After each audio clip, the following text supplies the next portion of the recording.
วันนี้เฮาสิมาเล่นเกมยังก็บ่จักเด้อแต่บ่จักว่าสิเล่นจังได๋ก็กำลังเข้ามาเล่นเมื่อกี้นี่ก็จังได๋มันก็บ่จักแหละไปเข้าเกมเลยมันมีจักสิกดตัวใดวะลองกดไปหมั่วๆเบิ่งก็ได้เบิ่งตัวนี้ได้เร็วขอได้ตั้งชื่อของข่อยว่านาตาลีฮ่าๆอ้าย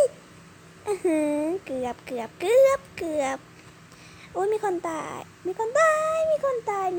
โอ้ย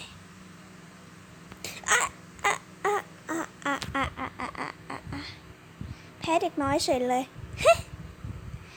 แพ้เด็กน้อยเป็นวัดเนี่ยนิดนึงเด้อ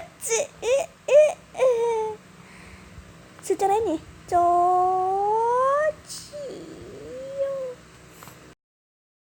กินข้างอย่าข้างตอนนี้เชี่ยให้นอนกระจุงกลัวเวอร์เลยนะคะ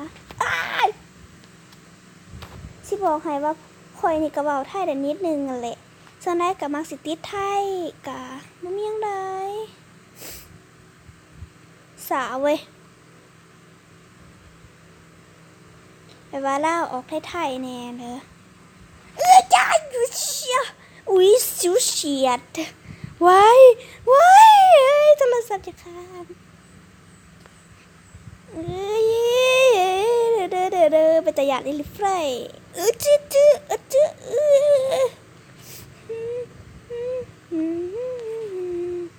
มาอ่อมวงพวกนี้ไปเชี่ยลินบ่เป็นนี่จึงได้ตีฟระทำไมโอ้ my god ลินไม่ได้เชื่อซึ่งมือนี่พอคอยกาสีมาลินแบบเล่นหลายเกมว้ายจ้อยลินเกมนี้เบิดแล้วก็ไปเกมอื่นมันคือพันกันไม่ได้วะตูดพอแล้วไปเกมใหม่ซะขี้เกียจ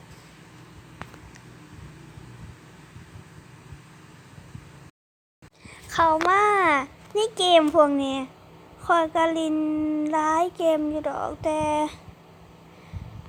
เกมนี่โคตรร้ายเลยคอยแห้งมากลินร้ายเกมแบบนี้เก๊กสิลินจังใด